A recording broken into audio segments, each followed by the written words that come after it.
इतिहास विषय से टीजीटी पीजीटी की तैयारी कर रहे समस्त छात्र छात्राओं का मैं RP sir Radha Raman classes में स्वागत करता हूं, अभिनंदन करता हूं।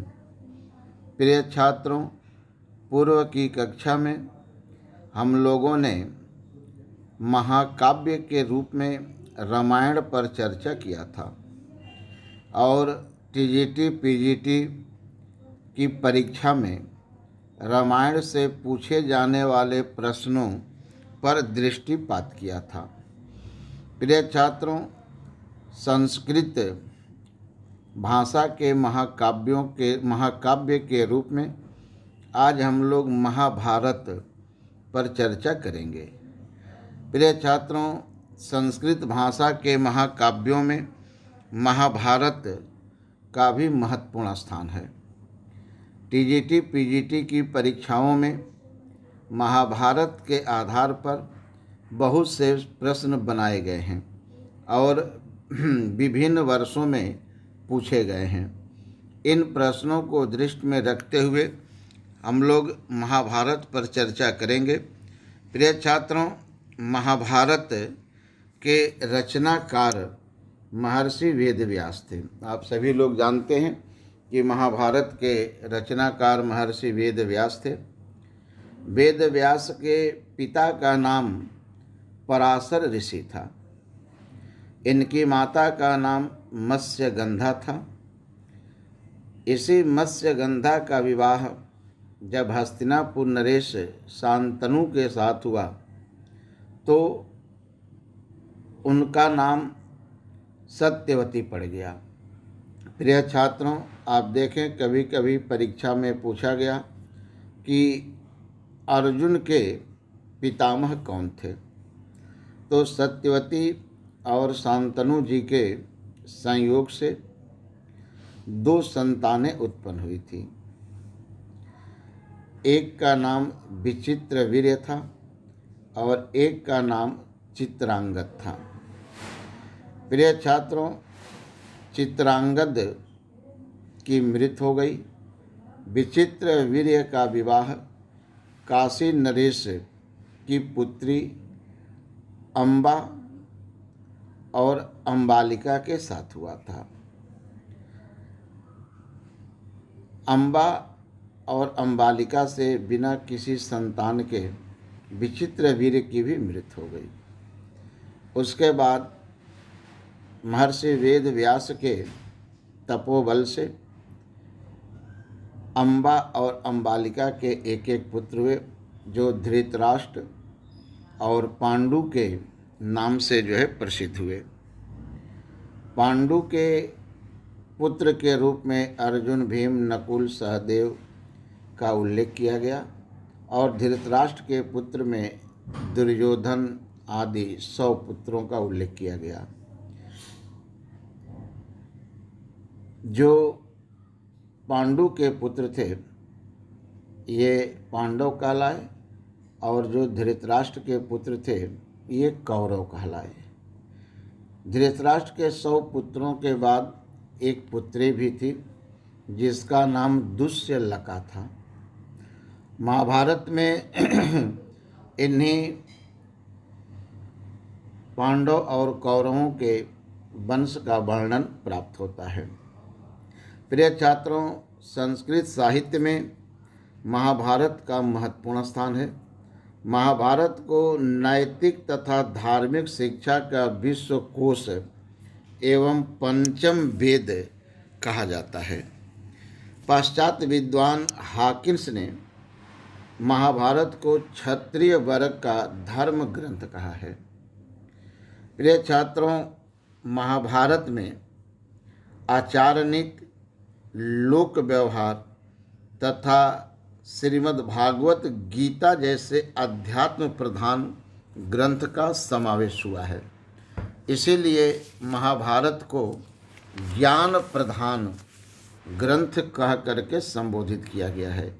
ये महाभारत को ज्ञान प्रधान के नाम से जाना जाता है। यानी रामायण को कर्म प्रधान कहा गया और महाभारत को ज्ञान प्रधान ग्रंथ के नाम से जाना जाता है। प्रिय छात्रों, महाभारत शब्द का सर्वप्रथम उल्लेख अश्वलायन गृह सूत्र में मिलता है। ये बड़ा ही सुंदर प्रश्न है, महत्वपूर्ण प्रश्न है कि महाभारत शब्द का प्राचीनतम साहित्यिक उल्लेख कहाँ मिलता है, और इसका उत्तर है अश्वलायन गृह सूत्र। प्रिय छात्रों, 600 ईस्वी का एक अभिलेख कंबोडिया से प्राप्त हुआ है। इस अभिलेख में महाभारत के सार्वजनिक पाठ का उल्लेख मिलता है। यह भी बड़ा सुंदर प्रश्न है कि महाभारत के सार्वजनिक पाठ का उल्लेख किस अभिलेख में प्राप्त होता है। प्रिय छात्रों, इसी समय का एक भूमि अनुदान पत्र भारत से भी प्राप्त हुआ है। यह भूमि अनुदान पत्र गुप्त काल से संबंधित बतलाया गया है। इस भूमि दान पत्र में वर्णित है कि महाभारत में 1,00,000 श्लोक हैं। यह महाभारत का प्राचीनतम अभिलेखीय उल्लेख है। ये प्रश्न आपके टीजीटी पीजीटी की परीक्षा में पूछा गया है कि महाभारत का प्राचीनतम अभिलेखीय उल्लेख मिलता है गुप्त काल में, मौर्य काल में, शुंग काल में, सातवाहन काल में। तो इसका सही उत्तर है गुप्त काल में महाभारत का प्राचीनतम अभिलेखीय उल्लेख मिलता है, जबकि साहित्यिक उल्लेख अश्वलायन गृह सूत्र में प्राप्त होता है। प्रिय छात्रों, महाभारत का प्राचीन नाम जय संहिता था। महाभारत को पहले जय संहिता के नाम से जाना जाता है। यह प्रश्न भी पूछा गया है कि महाभारत का प्राचीन नाम क्या था। तो महाभारत को प्राचीन काल में जय संहिता के नाम से जाना जाता था। जिस समय महाभारत को जय संहिता कहा जाता था, उस समय महाभारत में 8,800 श्लोक थे। जब श्लोकों की संख्या बढ़कर 24,000 हो गई, तब जो है इसे भारत कहा गया। यानी जय संहिता का दूसरा नाम भारत पड़ा था। इसे भारत इसलिए कहा गया कि इस खंड में वैदिक जन भरत के वंशजों की कथा जो है वर्णित है। वैदिक ऋग्वेद में भरत जन का उल्लेख मिलता है, जिनमें सुदास हुए थे और जिन्होंने दशराग्य युद्ध में 10 राजाओं को पराजित किया था। इस दशराग्य युद्ध का वर्णन ऋग्वेद के 7वें मंडल में होता है।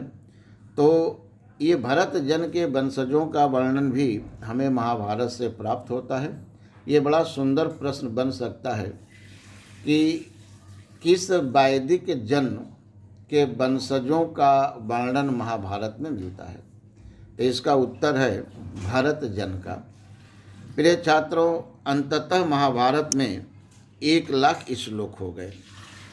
तो जब 1,00,000 श्लोक हो गए, तब जो है भारत को महाभारत कहा जाने लगा और ये महाभारत शब्द से जो है प्रसिद्ध हो गया। महाभारत की रचना अनुष्टुप छंद और संस्कृत भाषा में किया गया है। प्रिय छात्रों, महाभारत में कुल 18 पर्व हैं। इस तरह के प्रश्न आपकी परीक्षाओं में पूछे जाते हैं।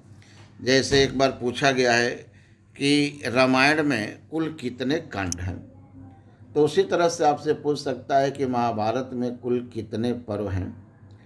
महाभारत का पहला पर्व आदि पर्व है और इस पर्व में चंद्रवंश के इतिहास और कौरवों एवं पांडवों की उत्पत्ति का वर्णन किया गया है।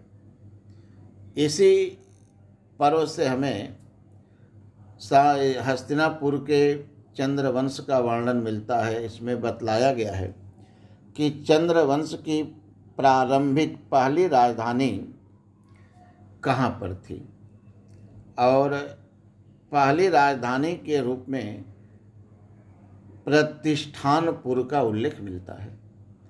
प्रिय छात्रों, ये प्रतिष्ठानपुर इलाहाबाद के पास स्थित झूंसी का प्राचीन नाम है और चंद्रवंश की पहली राजधानी प्रतिष्ठानपुर थी। इसके बाद हस्तिनापुर चंद्रवंश की राजधानी बनता है। हस्तिनापुर वर्तमान समय में मेरठ, उत्तर प्रदेश के मेरठ जिला में स्थित है और इसकी पहचान हसनापुर नामक गांव से किया गया है कि जो महाभारत में हस्तिनापुर था, इसकी पहचान वर्तमान समय के हसनापुर नामक गांव से किया गया है। प्रिय छात्रों, महाभारत का दूसरा पर्व सभा पर्व है। महाभारत का दूसरा पर्व सभा पर्व है। इस सभा पर्व में हस्तिनापुर दरबार में कौरवों और पांडवों के बीच जो द्वैत कीड़ा हुआ था, इसका सविस्तार वर्णन मिलता है, जिसमें पांडवों की पराजय हुई। शकुनी के छल से दुर्योधन जो है द्वैत कीड़ा में जीत जाता है और इस द्वैत कीड़ा में शर्त होती है कि जो कोई भी इसमें हारेगा वह 12 वर्ष का वनवास जाएगा। इसमें 1 वर्ष का अज्ञातवास होगा। यानी अज्ञातवास वह वास है कि जिसमें न तो कोई देख सके और न जान सके कि कहाँ पर हैं। इसी को अज्ञातवास कहते हैं। प्रिय छात्रों, महाभारत का तीसरा पर्व वन पर्व है, जिसमें पांडवों के वनवास का वर्णन जो है मिलता है कि उन्होंने वनवास के रूप में कहाँ कहाँ पर व्यतीत किया था, कहाँ कहाँ पर रहा था। इसका वर्णन वन पर्व में मिलता है। और महाभारत का अगला पर्व विराट पर्व है। इसी में पांडवों के अज्ञातवास का वर्णन किया गया है। अज्ञातवास इन्होंने विराट राज्य में जो है वह बिताया था और वहाँ पर युधिष्ठिर जो है कंक यानी सेवक के रूप में कार्य किए। अर्जुन जो है विराट नरेश की पुत्री को संगीत की शिक्षा देने का कार्य किए। भीम जो है ये रसोइये का कार्य किए थे। नकुल सहदेव ये अश्वशाला और गौशाला को देखने का कार्य किए थे। द्रौपदी जी यहाँ पर सरंध्री के नाम से प्रसिद्ध हुई और परिचायिका सेविका के रूप में जो है कार्य की थी। प्रिय छात्रों, इसी विराट नरेश की पुत्री उत्तरा थी, जिनका विवाह अभिमन्यु जी के साथ हुआ था और उत्तरा और अभिमन्यु के योग से परीक्षित का जन्म हुआ था। परीक्षित पांडव वंश के भी महत्वपूर्ण व्यक्ति थे, शासक थे।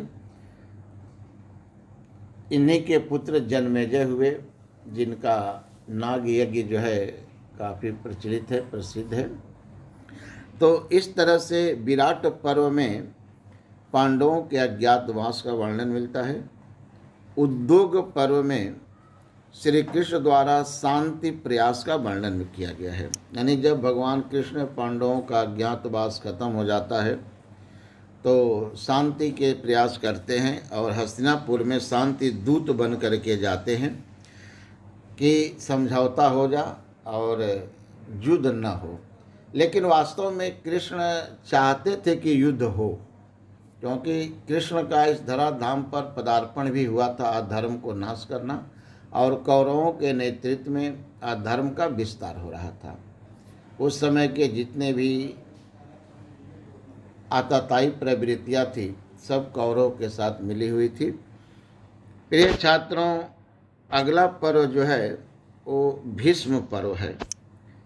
भीष्म पर्व में अर्जुन को गीता का उपदेश का वर्णन मिलता है।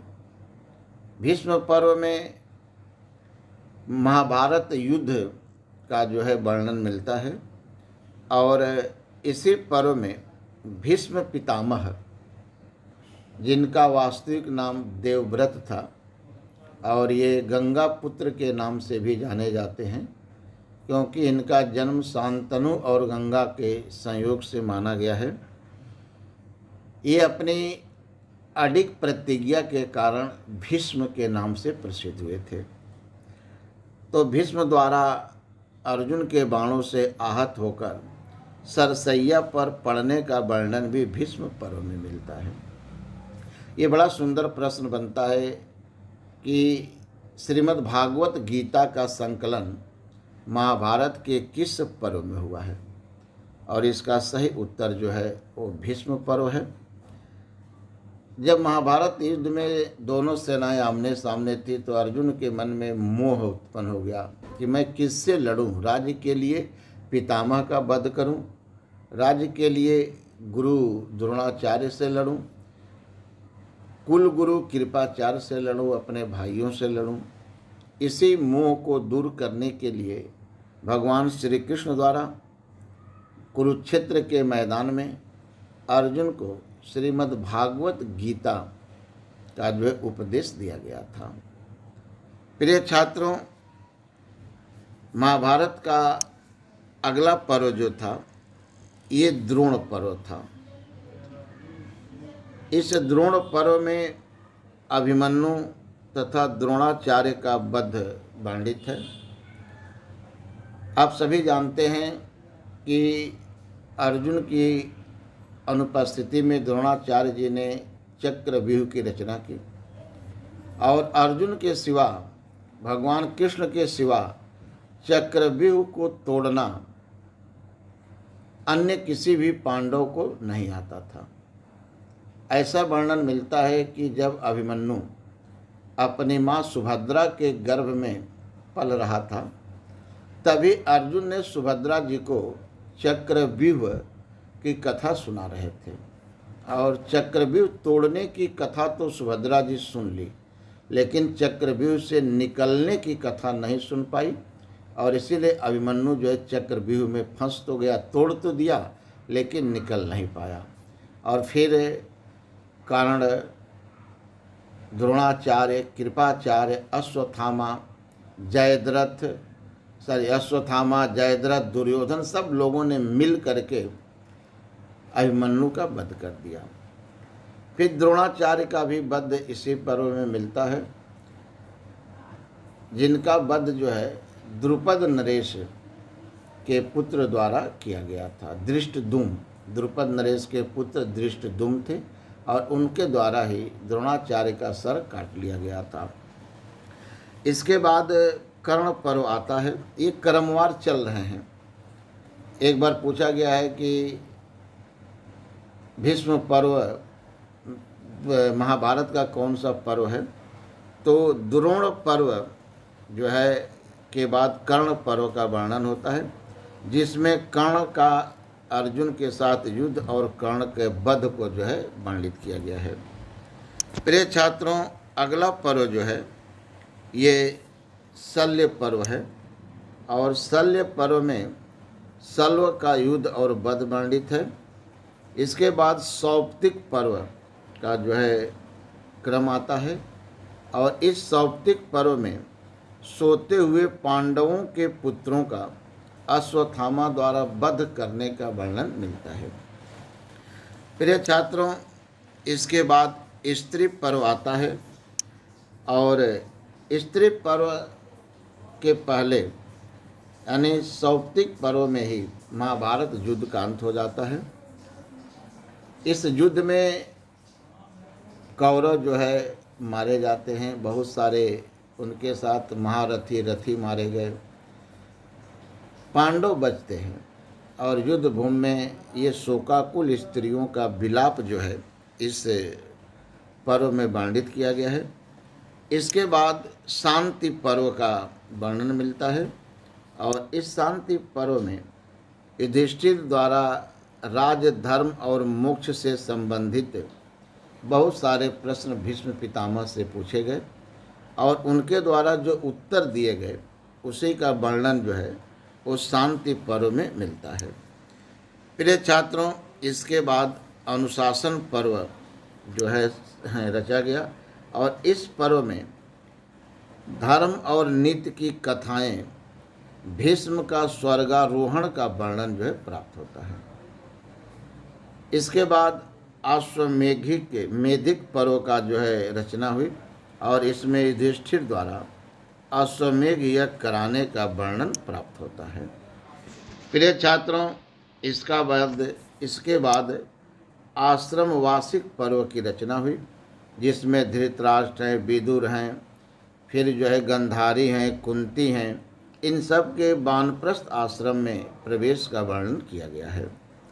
इसके बाद मौसल पर्व आता है, बहुत ही महत्वपूर्ण पर्व है और कई बार परीक्षाओं में पूछा गया है कि महाभारत के किस पर्व में यादवों के पारस्परिक विनाश का वर्णन किया गया है। तो ये मौसल पर्व है। इस पर्व में द्वारिका में यादवों के पारस्परिक संघर्ष से विनाश का वर्णन किया गया है, क्योंकि भगवान कृष्ण का जो है जाने का समय हो चुका था और वो नहीं चाहते थे कि जाने के बाद यहाँ पर यादव लोग जो है अपने प्रभुत्व को स्थापित करें, तो इसलिए उन्होंने उनको सबको समाप्त करवाने का योजना बनाया। इसके बाद जो है वह महाप्रस्थानिक पर्व है, जिसमें पांडवों की हिमालय यात्रा का वर्णन मिलता है। ये लोग राजपाट परीक्षित को सौंप देते हैं और हिमालय के लिए जो है प्रस्थान कर जाते हैं। और महाभारत का अंतिम पर्व जो है वह स्वर्गारोहण पर्व है, जिसमें पांडवों के स्वर्ग प्राप्ति का जो है वर्णन किया जाता है। और इस तरह से महाभारत में कुल 18 पर्व जो है संकलित हैं, जिनमें चंद्रवंश की इतिहास से लेकर के और पांडवों के स्वर्गारोहण तक की कथा का वर्णन किया गया है। प्रिय छात्रों, ये जो महाभारत लिखा गया है, इस महाभारत का मूल प्रतिपाद्य, मूल विषय वस्तु कौरवों और पांडवों की गौरव गाथा है, जिसकी मुख्य घटना महाभारत युद्ध है। प्रिय छात्रों, संखायन स्रोत सूत्र में ये प्रश्न आपसे पूछा जाता है। संखायन स्रोत सूत्र में सर्वप्रथम महाभारत में वर्णित युद्ध के लिए कुरुक्षेत्र युद्ध शब्द का प्रयोग किया गया है कि महाभारत में जो कौरवों और पांडवों के बीच युद्ध हुआ था, इस युद्ध को पहली बार संखायन स्रोत सूत्र में कुरुक्षेत्र युद्ध कह करके संबोधित किया गया था। प्रिय छात्रों, पतंजल नामक विद्वान ने कुरुक्षेत्र युद्ध के लिए कौरवों और पांडवों के बीच महायुद्ध की संज्ञा दी थी। इन्होंने कहा था कि संखायन स्रोत सूत्र में जिस कुरुक्षेत्र युद्ध का वर्णन किया गया है वह कौरवों और पांडवों के बीच महायुद्ध था। प्रिय छात्रों, खगोल शास्त्र के अनुसार महाभारत युद्ध का समय 3101 ईसा पूर्व से कुछ पहले बतलाया गया है, क्योंकि खगोल शास्त्र के अनुसार 3101 ईसा पूर्व से कलयुग का प्रारंभ हो गया और इसके पहले भगवान कृष्ण जो है इस महाभारत को संपन्न कर इस धराधाम का परित्याग कर चुके थे। इसी 3101 ईसा पूर्व से कलि संवत का प्रारंभ माना जाता है और ये कलि संवत जो है, कलि संवत का प्रारंभ 3101 ईसा पूर्व से माना गया। इसे युधिष्ठिर संवत भी कहा जाता है और कलि संवत जो है भारत की प्राचीनतम संवत है, पहली संवत है। जबकि पुरातात्विक साक्ष्य के आधार पर महाभारत युद्ध का समय 900 या 950 ईसा पूर्व निर्धारित किया गया है। हस्तिनापुर के उत्खनन से जो साक्ष्य मिला उसके आधार पर यह अनुमान लगाया गया, यह माना गया कि महाभारत युद्ध 900 या 950 ईसा पूर्व में संपन्न हुआ था। प्रिय छात्रों, महाभारत का एक अत्यंत महत्वपूर्ण अंश भागवत गीता है ये भागवत गीता जो है महाभारत का अत्यंत महत्वपूर्ण अंश है और इसमें कुल 18 अध्याय और 700 श्लोक हैं। ये 18 अध्याय और 700 श्लोकों वाला भागवत गीता है। महाभारत के भीष्म पर्व में ये भागवत गीता संकलित है। भागवत गीता भगवान कृष्ण की उन शिक्षाओं का संग्रह है जिसे उन्होंने महाभारत युद्ध के समय अर्जुन के मोह भंग को दूर करने के लिए दिया था। प्रिय छात्रों, महाभारत का ये अंश भागवत श्रीमद् भागवत गीता एकमात्र ऐसा ग्रंथ है जिसमें भक्ति, ज्ञान तथा कर्म तीनों का समन्वय हुआ है। इसके सिवा भारत में जो भी ग्रंथ है या तो कर्म प्रधान है, या तो ज्ञान प्रधान है, या तो धर्म प्रधान है, लेकिन भागवत गीता में कर्म, धर्म और ज्ञान तीनों का जो है समन्वय हुआ है। इसमें भगवान कृष्ण कहते हैं कि जो इसमें है वह अन्यत्र नहीं है। तुम मेरी शरण में आओ, मैं तुम्हें मुक्ति दूंगा। ये प्रश्न जो है कई बार पूछा गया है कि ये कहाँ पर वर्णित है कि जो इसमें है वह अन्यत्र नहीं है, तुम मेरी शरण में आओ, मैं तुम्हें मुक्ति दूंगा। और ये धर्म की पराकाष्ठा है कि भगवान स्वयं कह रहे हैं कि मैं ही तुम्हें मुक्त कर सकता हूँ, तुम मेरा स्मरण करो, मेरा भजन करो, मेरा जो है नाम लो, तो मैं तुम्हें मुक्त कर दूंगा। भागवत गीता हमें निष्काम कर्म की शिक्षा देती है कि आप जो है निष्काम कर्म करो, फल की चिंता मत करो, क्योंकि व्यक्ति जब फल पर केंद्रित हो जाता है तो वह अपने कर्म को समुचित रूप से संचालित नहीं कर पाता है। इसीलिए तुम बिना फल की चिंता करो, कर्म करो, निष्कर्म करो। प्रिय छात्रों, इसीलिए भागवत गीता को पढ़ने सुनने का अधिकार ब्राह्मण, क्षत्रिय, वैश्य, शूद्र, स्त्री, मलेच्छ सभी को जो है वो एक समान रूप से प्राप्त है। इस ग्रंथ को ब्राह्मण भी पढ़ते हैं, क्षत्रिय भी पढ़ सकते हैं, वैश्य भी पढ़ सकते हैं, शूद्र भी पढ़ सकते हैं, स्त्री भी पढ़ सकते हैं, यहाँ तक कि म्लेच्छ यानी जो अंत्यज लोग हैं वह भी पढ़ सकते हैं। प्रिय छात्रों, कालांतर में श्रीमद् भागवत गीता पर कई टीकाएं लिखी गई, व्याख्या ग्रंथ लिखे गए हैं।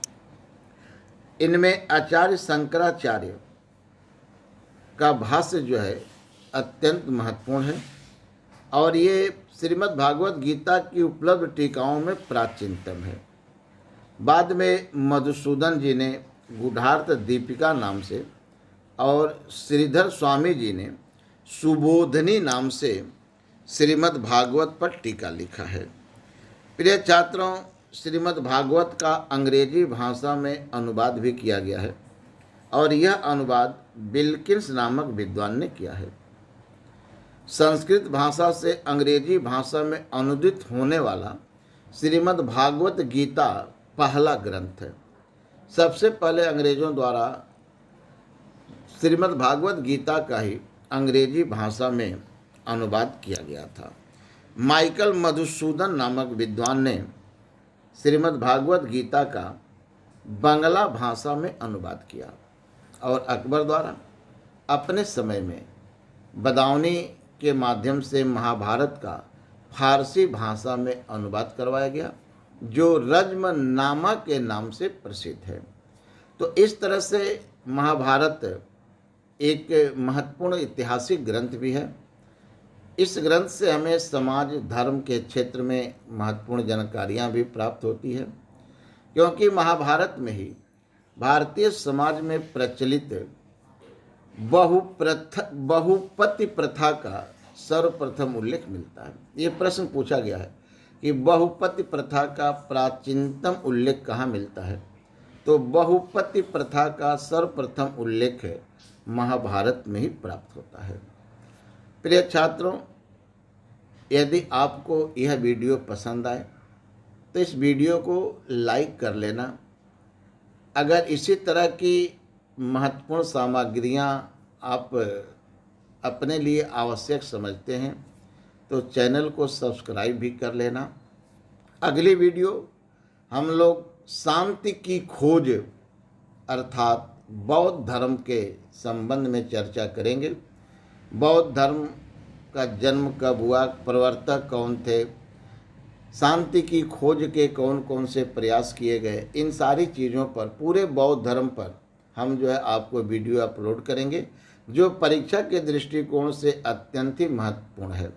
तो आप जब चैनल को सब्सक्राइब करेंगे तभी जो है वह सामग्री आपको पहले मिल पाएगी और आप उसका लाभ उठा सकते हैं। तब तक के लिए आप सभी को धन्यवाद, शुभकामना। प्रिय छात्रों, मेहनत करो, कर्म करो और अपने लक्ष्य को प्राप्त करो।